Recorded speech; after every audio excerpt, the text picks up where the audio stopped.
And now it's my pleasure to introduce Mayor Donna Holliday, who's here to give the State of the City address. Mayor? Well, after 3 tries of trying to schedule this on a Monday night, I think we're finally here. So a lot has been happening in the city over the last couple of weeks, and a lot has happened in the city over the last year. But we're going to keep this short and sweet and get through, because obviously there's a lot of interest in agenda items here tonight. So city councilors, Superintendent Vaccaro, Vice Chair Cheryl Sweeney, my department heads, your department heads, welcome to the state of the city. What is the state of our city? Go ahead. No. That's an inefficient way of doing it. Something new or different that none of us are used to dealing with. But in particular, I wanted to just ask Tony Finari, and is Wayne with you tonight, or is he? No, he's managing snow. Okay. Yeah, so Tony, please stand up, and I would ask all of us.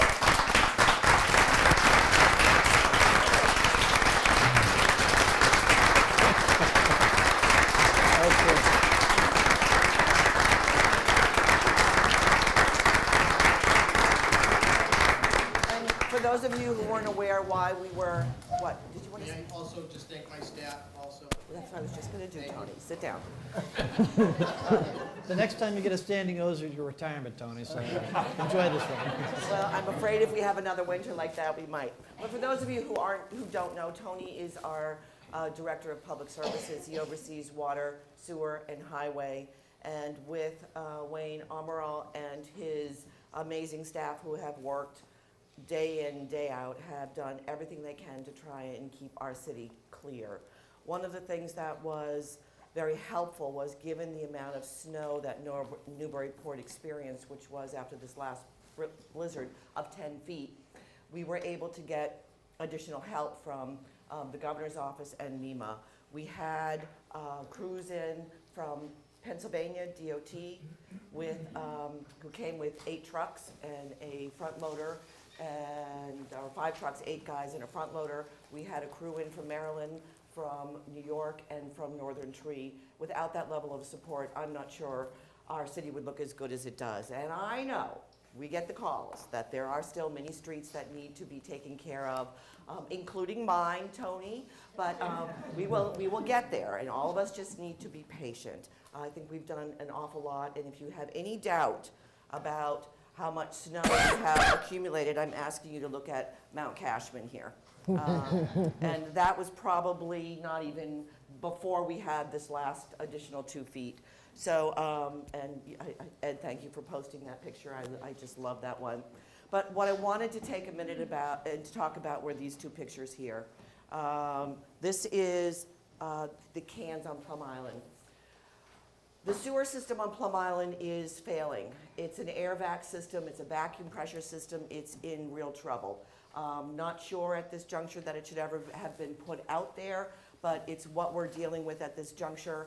And we have, these cans contain the controllers, the valves, and the plungers that are activated to push the sewer into this vacuum system once you flush your toilet. Attached to each of these cans are 3 candy canes, which are the sewer vents. Now, those are white, and they have been totally covered in 10 feet of snow, and they need to be uncovered. We have a lot of neighbors who are out there working, because there's only 40% of the homes aren't occupied, helping to uncover these, and we have crews in from AirVac who designed the system, who are working with us to try and deal with this mess. We relocated 55 families today. We have a whole group of services from MEMA, Red Cross, who are at Pitta Hall. We'll be there again tomorrow to help work with families as we try and get the system back online. Our main issues are primarily down Northern Boulevard. On the outer side, there's 2 lines that run down Northern Boulevard. On the outer side is going to be the most challenging. On the ocean side, the inner side, we are having some luck. The pressure should be about 22. I'm afraid to say what it is tonight because it's good, but we have a very deep freeze coming, so I'm not even going to say it because it fluctuates all over the place. But again, Jamie Tuccolo and his crew deserve a tremendous amount of credit as well as all the support that they're getting from the sewer department and also the water department. It's all hands on deck during this time. So I really appreciate the work that we're doing there. There are more detailed updates on the website if you're interested in learning more about what's going on Plum Island. But it's been a very challenging last week and a half.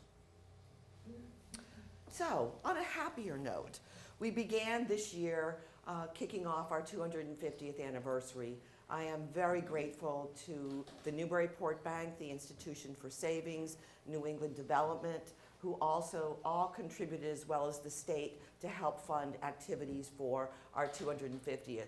So many agencies across the entire city started organizing events. The Custom House had their first Fridays and special events, which is over here. The Then and Now photographic book that was put together also, which was wonderful. Our big clan bake out on Plum Island. The Archival Center did an amazing job of bringing out all of some of the most important documents we have in the city and sharing those. The Daily News put together this great book, and I had lots of fun as a ship captain being pushed in the bed race. So I know Ed joined us on that too. So lots of events that happened. We still would like to finish our flag and our time capsule. We just got a little bit delayed with dealing with snow. So let's talk about what we've accomplished in the capital projects this past year. I think our greatest accomplishment that we've had this year that we can all be so proud of is our school projects. This is the Bresnahan School, where former treasurer is there, our legislators there, Susan Vaccaro, our school committee members, as we cut the ribbon for opening up the Bresnahan School. This is what the media center looks like here. This is our beautiful terrazzo floors that will last 50 years. And that are two beautiful playgrounds that are in the back. They're being used by the entire community. Brand new school, pre-K through 3, and it's just exciting to see the enthusiasm of teachers and students. Knockmullen was also renovated. There's some landscaping work and accessibility work that was done, some work to the gym. This is the showpiece that I want to talk about, though. This is the Diary of a Wimpy Kid that they did, had the author there who did a great presentation for the students. But with the help of the NEF, and of course all of the residents of Newburyport, we came in under budget on time on both projects, and we were able to use the money to upgrade this gorgeous auditorium, and the students just did a magnificent production of The Wizard of Oz. We will be doing a formal ribbon cutting in March sometime. All the windows were replaced, as well as all kinds of systems. But what's exciting about what happened with the schools as a result of these projects, not only do we have the best superintendent that we've had in a really long time in our schools, who is doing a terrific job leading. Susan, could you stand up for a minute? I'd like to introduce Susan Vaccaro, for those of you who might not have the pleasure of meeting Susan. And her right arm aide is here with us too. Assistant Superintendent of Curriculum is Angela Bick. If you could please stand also. Appreciate you being here. We're together as with school committee members and her leadership team, introducing wonderful new curricula, this Engage New York math program. With the school projects, we've been able to introduce almost $2 million of new technology, which brings us up to a 1 to 1.1 ratio of device to kid. We were at 1 to 13 before. I mean, we were in the dark ages. If you ever saw what they were pulling out of the old Bresnahan School before they knocked it down, remember those old monitors that were like this deep? We were so far behind the ball. So it's very exciting. Our technology is going in the right place. Our leadership team is in the right place. We also have created these special therapeutic models within each of our schools to begin advancing our special education services, which is really important for our school community, and be able to provide the kinds of supports our children need in their own communities. So we're very excited about that. Also, as I said, about the curriculum, the technology, and so we're also working on very strong new partnerships with higher ed. So that's also very exciting. As you know, as you come down High Street, this is the centerpiece of High Street, is our gorgeous high school. And we were having lots of trouble with all of the wood here. And so thank you to the CPC, Community Preservation Committee, who allocated money last year so that we could repair and maintain the beautiful wood of our magnificent high school.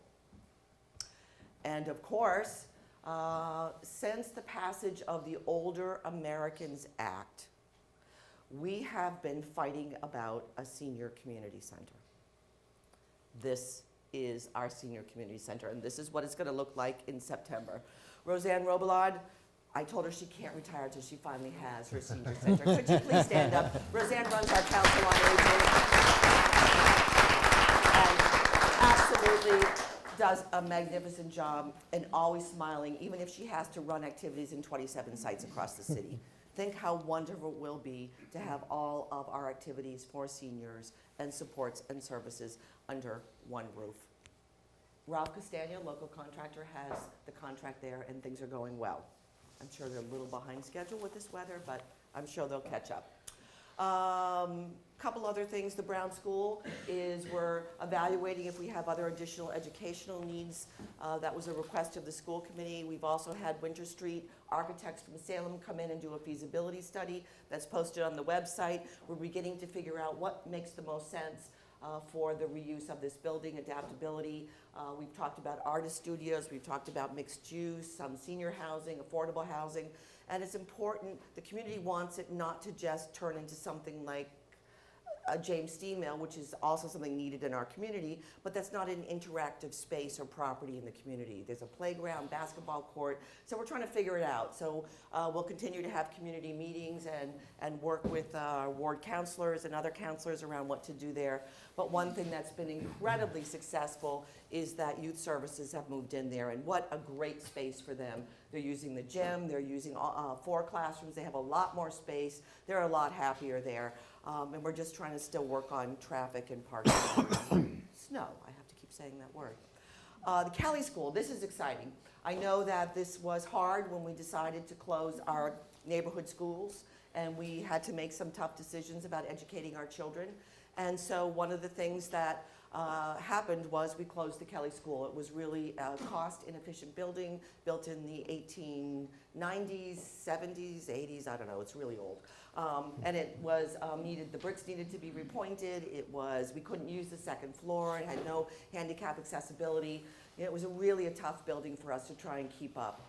But we know how important it is to our community and the fact that it was one of the first schools. And so we have a historic preservation easement on the front of the building. So even though the building was recently sold and we're working on a purchase and sale agreement with Diamond and Senacori, I say that correctly, Andy? Thank you. We're meeting actively with them to work out a purchase and sale. There will be 10 high-end condos in the building with underground parking. Yes, they will be able to do underground parking underneath the KELLEY School. So that's an exciting project. We sold the building, or the price that we have on the table is $750,000, and anything over 20% in terms of what they make, we will get 50% of that as an added bonus.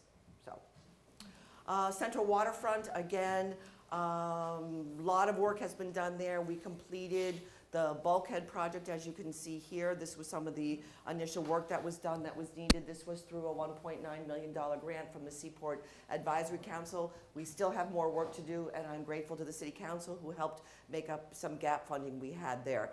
New floats were put in by the Harbor Commission, which is wonderful. We have a very active and growing boating community, and this is ultimately our new transient boater facility that we are hoping to hear about a federal grant, the Boating Infrastructure Grant, in April to move forward on beginning to develop that project for our community and boaters. And of course, Rail Trail Phase 2, again, thank you to the City Council who helped with some gap funding in your passage last week. This is something that I think our community really, really uses. We did a spotlight check of usage last July, and it was 1,000 people on a Saturday around noon. 1,000 people. So we know, don't rush me along here. So, Did it seem like I was doing that?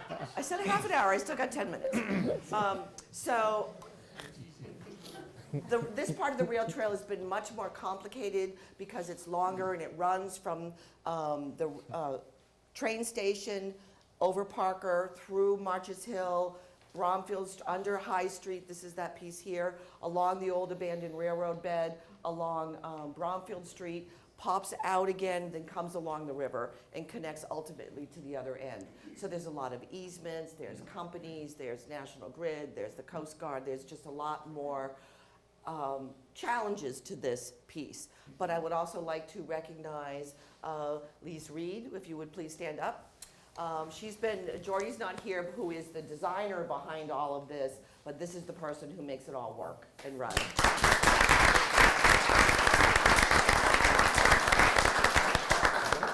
In addition to our parks. And then this is the next piece that Lisa's been working on. Again, grateful to the CPC and Restore and the Institution for Savings who brought funding together to help us finally stop looking at this deplorable, collapsing stadium at the high school. And those of you who have students who will be graduating, you won't have to take pictures behind crumbling stadiums in the future. This is what our new stadium, a rendering of that. It's going out to bid, and I'm very excited that the timing was perfect when all this issues about crumb rubber came up, about the synthetic turf, and people came together and said, wait a minute, what are we going to do about synthetic turf?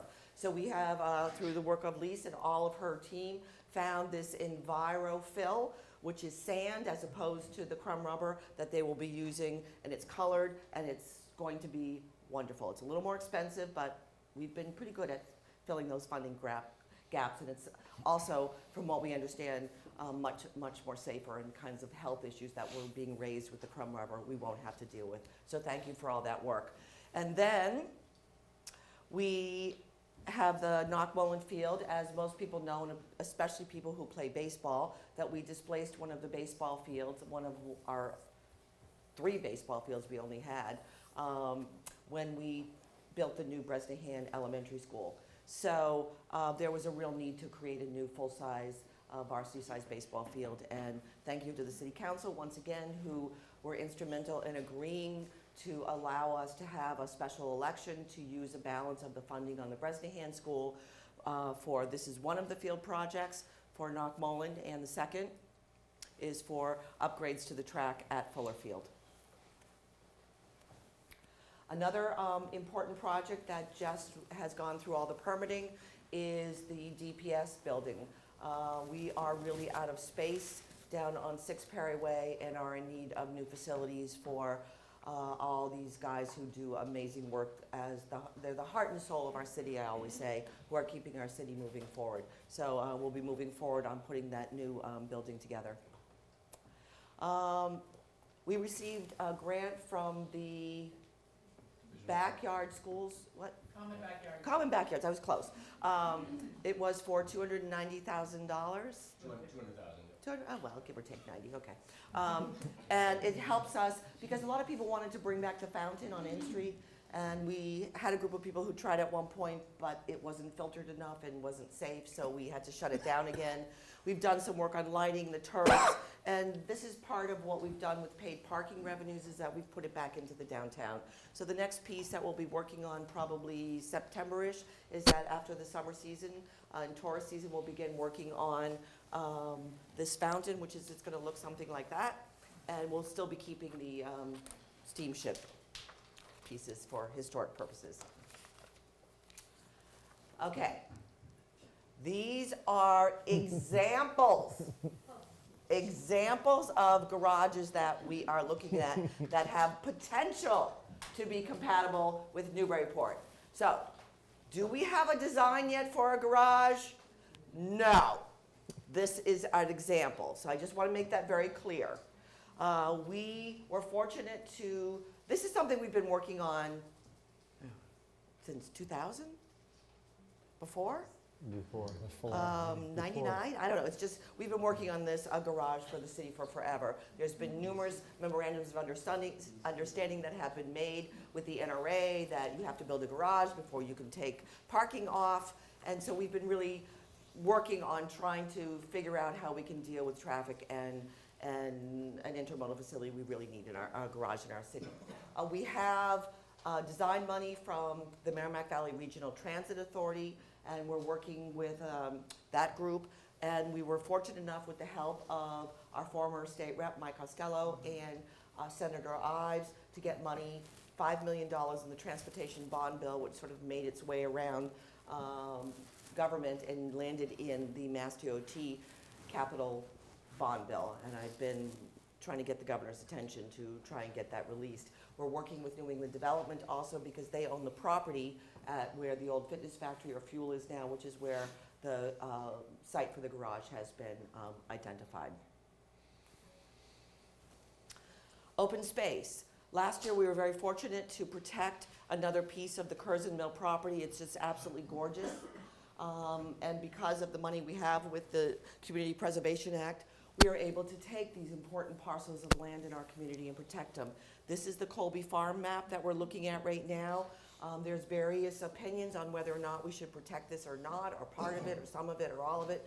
So I have asked planning to put together a meeting with planning board, city council, open space committee, and am I missing anybody, Andy? Board council. Well, I said counselors. Yeah. Yeah. So with that, we can figure out what we want to do with that parcel. Affordable housing is something that is really, really, really important to my administration and I think to our city. We have a terrific affordable housing trust group that are all experts in housing that meet on a regular basis, and they receive funding directly from the Community Preservation Act to have a pool of funding to be able to deal with affordable housing. This was the unit over on, complex over on Merrimack Street, Merrimack Landing, that we wanted an affordable unit, and he said he couldn't make the price point work. So with that funding, we were able to put some money on the table and be able to create one of the units as affordable. We have a lot more work to do in this area because we've been going backwards instead of forwards. We've been losing apartments at the Foundry, at Woodman's. So we have to keep moving forward because it's important that seniors be able to stay in our community, and it's important that our youth are able to afford something when they come to our community. So this is a very exciting project. The councilors have the ordinance before them to develop a 40R. This is a smart growth district, and this is, how many times did I push back on Minco? 5? 6? I didn't like their design. I like this. I think they did a really nice job as they're moving forward in terms of what this will look like. This will be right behind the train station. And this is the map for what a smart growth district looks like here. And what happens is once we approve a 40R district, we get $600,000 immediately from the state. And then for each unit we open, we get $3,000. So it's a way of meeting our rental needs, our affordability needs, transit-oriented development, smart growth. It matches with strategic plan that we had put in place quite a while ago for that section of the city from Story Ave down to the train station. And I'm really excited about this project moving forward. 80 units with 25% affordability. It's good. All rental. Then we're working on comprehensive zoning review, which hasn't been touched since 1987. And I'm sorry, I didn't get a chance to introduce Andy Port yet, for those of you who don't know, our Director of Planning. Up. Thank you, Andy. And so we were working with Community Opportunities Group, who is won the bid to work with us on redoing our zoning. As I said, it hadn't been touched since 1997, except for some individual crisis zoning changes as a result of something somebody didn't like. So we really needed to do this. And master plan revision. Our master plan is outdated. It probably should have been updated several years ago, but again, it takes a lot of time, a lot of community input, and we're moving forward. And we took a little break during the summer months and vacations and getting the schools up and opened, and now we'll start meeting again. I think our next meeting is coming up first week in March as we begin to move forward and put together all these 10 areas that are so important to our city. And I thank all the members of our community and city council who've sat on committees and continue to work with us to complete our master plan. If you have not been involved with our master planning process, please get involved. This is our vision for the city for the next 10 years. And then finance. We have done a really, really good job in terms of our finances, and I would like to recognize Ethan Manning, who is our finance director. Will you hand over to Ethan? And with, where's Peter? He's not even here. He's been working on Plum Island, so it's okay. He's up there with a shovel. Dan Raycroft, who is our assessor, is a member of our finance team. Julie Langerin is around somewhere. Where's Julie? Our treasurer is here too. We also have, there she is. Okay, hi Julie. We also, because our charter has been changed and now wants us to meet jointly with the school committee and the city council before we start the budget process. We did that for the first time, and it was a very productive meeting, and I look forward to continuing that work. We have Susan Vaccaro as well as Nancy Lysick, who is the budget person in the schools, who now sit on our finance team. We have maintained a AA+ bond rating, which is almost perfect. It's wonderful. We received the Government Finance Officer Award for Budget Distinction again this year. That's 3 years in a row. It's a very hard award to win. I'm very proud of that piece also. And this just talks about our projected general fund revenue. Obviously, the most of our revenue comes from property taxes, and you can read that chart as easily as I can read it to you. So, move on. Our general fund expenditures, as you can see, our schools take up 54% of the budget. Then we talk a little bit about Whittier, planning, general, and this is how the pie breaks up for how we break up our budget. We have 3 enterprise accounts, which are fee-for-service accounts. It means that they pay, they're self-sustaining, they pay for themselves. So that's water, sewer, and harbor master. Our reserves are very healthy. Well, we haven't paid our snow bills yet, or relocation and everything from Plum Island, but our reserves at this moment are really healthy. As you can see, the blue is free cash. That's the money that's left over at the end of the fiscal year. And it has been, really been pretty steady, and it's really important to us because it's helped us with our capital needs, and we've had a lot of capital needs. Our overlay reserve is the gold, and then the red is our stabilization fund, which we've got to bump up a little bit because we have a policy that we will keep it at 5% of our general operating budget, so we'll get there shortly. And as you can see, I always like to put this one up because this is where we were with state aid back in 08, 09, and with school funding. School funding has been creeping up, but our local aid is nowhere near where it was before. And so that's why we needed to generate a couple more revenue streams. Paid parking and meals tax has helped somewhat. And I think one of the best things that the city council did during budget season last year was to support a grant writer. She has submitted over $2 million worth of grants since you have hired her, and she's half-time. We'll give you more during budget process. We'll give you more details about which of those have been funded and which haven't. But I think it was Councilor Contra who said she gets 1 grant, she pays for her own salary. So it's been really wonderful to have her. This is assessed values of our property. As you can see, there's a lot of strength in the property value in billions in our city, and Dan Raycroft manages all of that. Dan, please, I already introduced you before, but yeah, Dan's there. Okay, yeah. And he manages all of the residential, commercial, industrial, and personal property in the city. And there you have it. Only 4 minutes over. That wasn't too bad.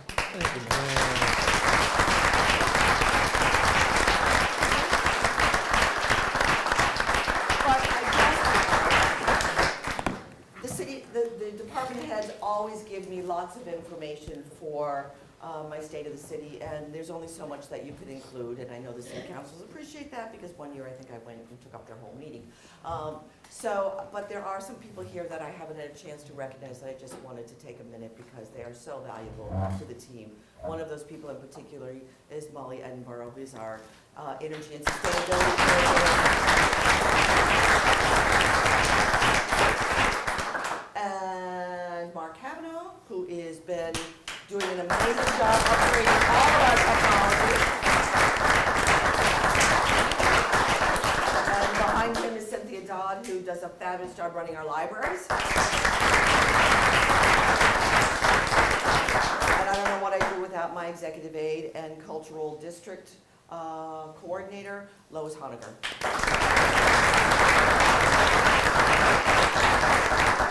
And Fire Chief Chris LeCaire. Next him is Peter Benet, who is our building inspector and has been, boy, has he been busy over the last couple of weeks, I'll tell you. Those of you who don't know, we had another incident with the roof collapsing on old Mr. India, and so the ramp from 95, Route 1, I'm sorry, over the Gillis Bridge is closed for the time being because of the danger to all residents, just so that you know that. All right, so which city employees? I saw Danlin out there. I introduced Julie. Who else is out there that I haven't introduced? Paul Hogg. Come poke your head in, Paul. Our harbor master. Is Tom Howard out there? Yes. And Tom, could you poke your head in too? Yes. Our HR director, Tracy Maynard. Yeah. So, everybody?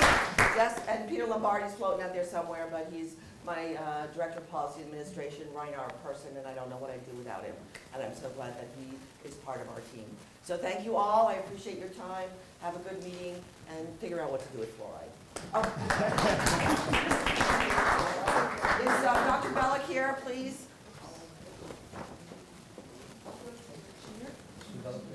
Is Sue Bellick out there? I'd like to see our department head working hard. No? All right then, we'll save that for another time. We have a heart safe people here. Pam Palumbo. Well, there's our nurse, see? You didn't get introduced. Our public health nurse who is so critical. Come on, up here.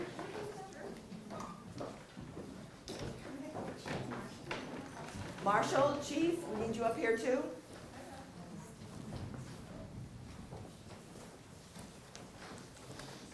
You have more?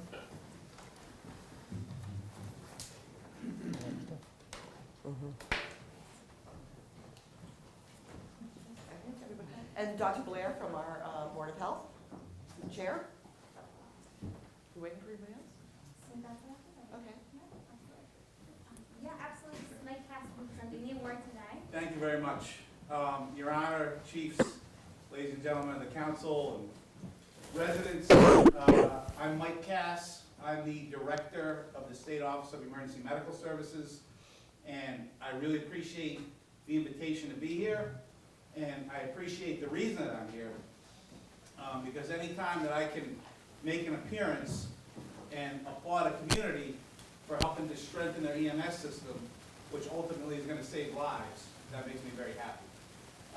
And under the leadership of Pam Palumbo, and with the assistance of Marshall Howard and Chief Leclerc and the doctor and Atlantic Ambulance and all the other various city departments that got involved, Newburyport tonight is being recognized as what's known as a heart-safe community. And this really is a big deal.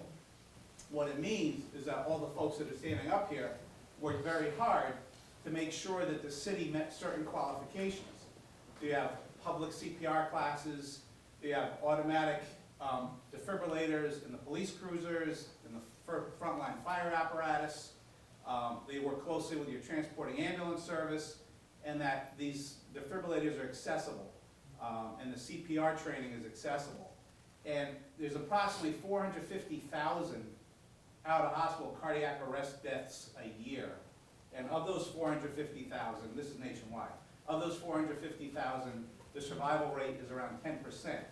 In communities that have a organized AED program, as recognized through HeartSafe, like Newburyport now has, the survival rate goes up to 40%. So it really is a big deal. And I will read the certificate that I'll present to the mayor. The certificate states, the town of Newburyport, in recognition of the community, it should be city, I'm sorry. We can get that fixed, Your Honor. In recognition of the community efforts to improve survival from sudden cardiac arrest and for meeting the criteria to be designated a heart-safe community.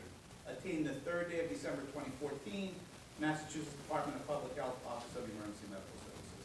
So congratulations.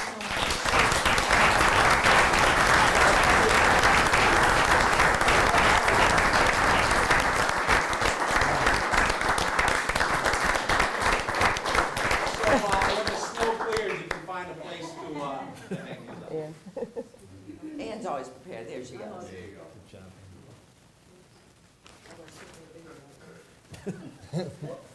Hold on.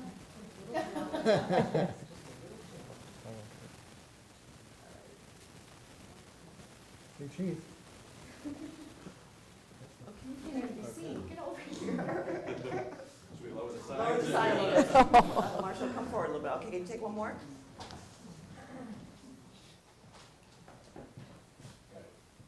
Okay. Over here, everyone. Perfect. Thank you.